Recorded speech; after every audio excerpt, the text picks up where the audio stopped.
بسم اللہ الرحمن الرحیم۔ السلام علیکم۔ سٹوری پوائنٹ پہ خوش آمدید۔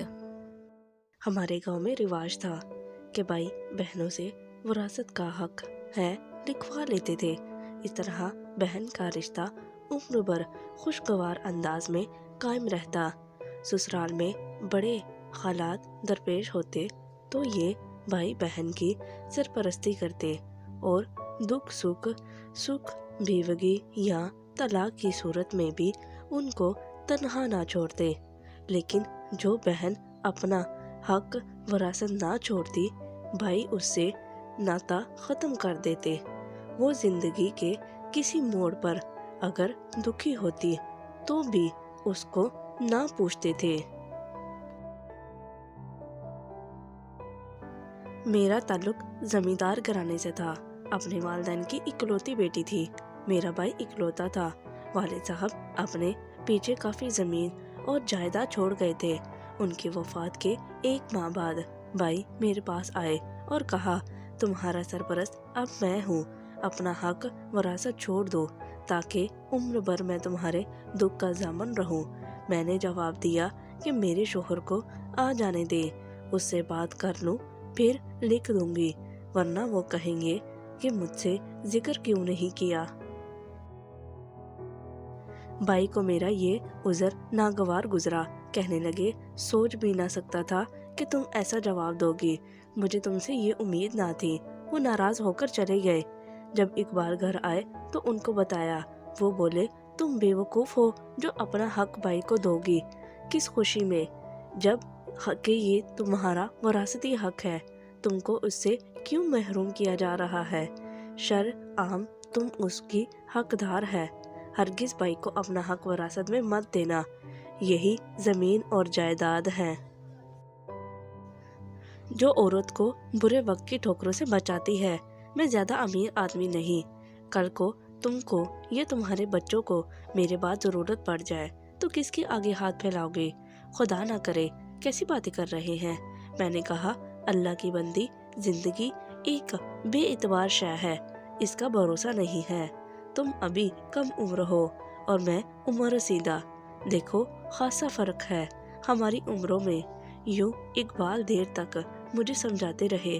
بھائی کچھ دن خاموش رہے۔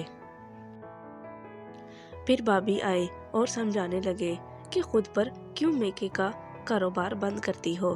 تمہارے باپ دادا کی زمین بٹے گی تو تمہارا بھائی کمزور ہو جائے گا، علاقے میں اس کی عزت کم ہو جائے گی، بھائی کا پیار کھو دو گی۔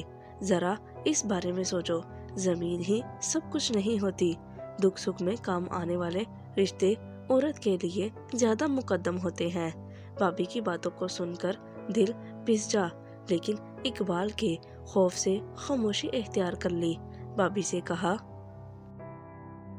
سوچ کر جواب دوں گی، ابھی تو میرے باپ کی قبر کی مٹی گیلی ہے، ایسی کیا جلدی ہے آپ لوگوں کو؟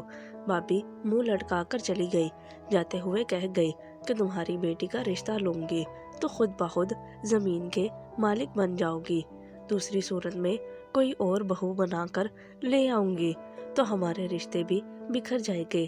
عید پر بھائی آئے، وہ ہمیشہ بچوں کو اور مجھے عیدی دینے آتے تھے۔ تپاک سے عید بھی لے، اقبال کو بھی گلے لگایا، میں خوش ہو گئی۔ میرا بھائی آیا ہے، میں نے خوب خاطر مدارت کی۔ جاتے ہوئے بھائی نے پھر وہی سوال کیا، وراثت کے بارے میں تمہاری مرضی کیا ہے؟ آپ تو فیصلہ کر لیا ہوگا، زمین کا بٹوارا نہ کرواؤ گی تو برے وقت میں ہمیشہ مجھ کو اپنے ساتھ پاؤ گی۔ خدا نہ کرے جو مجھ پر بھی برا وقت آئے گا۔ بھائی جان، یہ آپ کیسی باتیں کر رہے ہیں؟ وراثت میرا حق ہے، آپ ناتا رکھیں یا توڑ دیں، میں اپنا حق نہ چھوڑوں گی، یہ میں اپنے بچوں کو دوں گی۔ میں نے اقبال کا پڑھایا ہوا سبق دہرایا۔ بھائی جان کی تیوری پر بلب آ گئے۔ کہا، اچھا تو پھر لے کر دیکھو، اپنا حق مجھ سے آسانی سے تو نہ دوں گا، عدالت جاؤ گی تو دیکھی جائے گی۔ یہ کہہ کر وہ چلے گئے۔ 1 سال تک ہمارے گھر نہ آئے، پھر عید آ گئی، ملنے آئے، مگر 2-4 منٹ ہی بیٹھے، بچوں کو عیدی دی اور ہم سے رسماً دعا سلام کی۔ اب وہ پہلے والی اپنایت نہ تھی۔ اپنے بھائی کے اس رویے کا بہت دکھ تھا، ان سے محبت کرتی تھی۔ ایک ہی تو میرا ماں جایا تھا، کیا کرتی؟ ادھر شوہر کو بھی ناراض نہ کر سکتی تھی، جن کے ہمراہ ساری زندگی گزارنی تھی۔ بس دل پر پتھر رکھ لیا، دعا کرتی تھی کہ اللہ تعالیٰ بھائی کے دل میں میرے لیے اور میرے بچوں کے لیے پہلی جیسی محبت ڈال دے۔ میرے میکے کی نشانی یہی ایک بھائی رہ گیا تھا جو میرا ہر طرح سے خیال رکھتا تھا۔ اب وہ دن نہ رہے تھے۔ والدین نے کافی جہیز دیا تھا، عزت سے رخصت کیا تھا،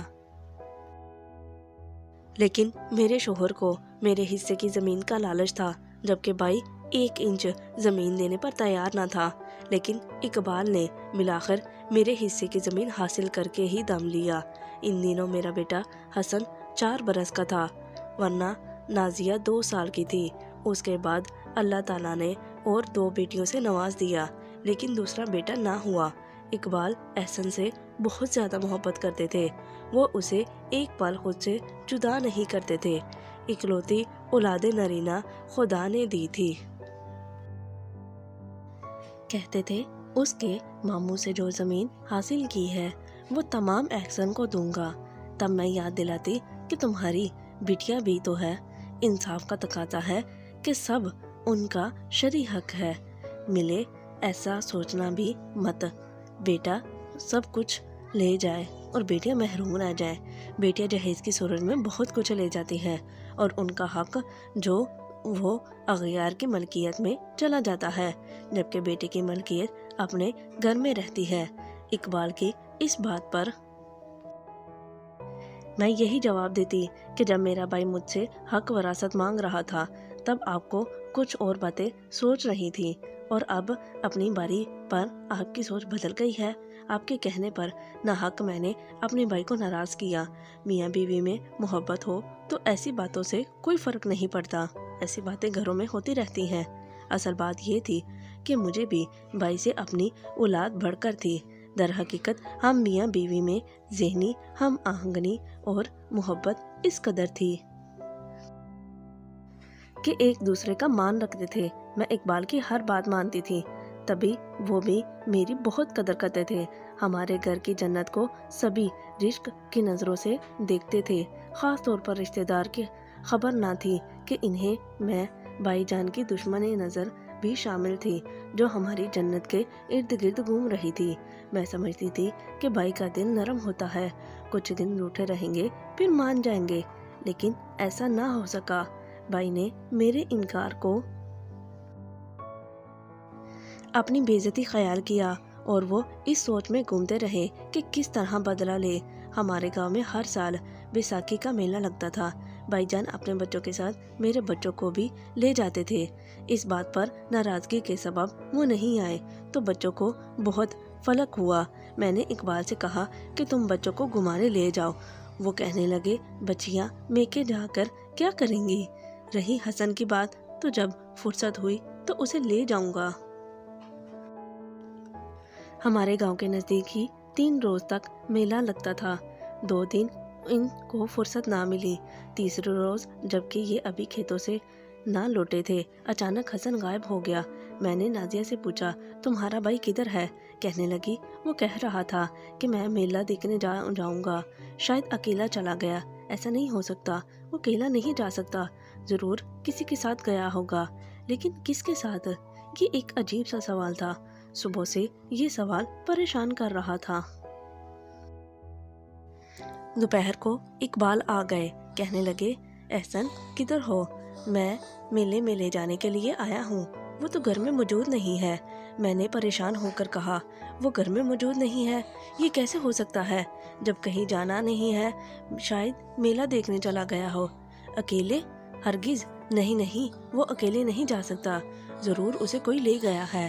اقبال نے گھر سے باہر جا کر پڑتال کا پتہ کی کہ احسن کے ماموں آئے تھے اور وہ ان سے باتیں کر رہا تھا۔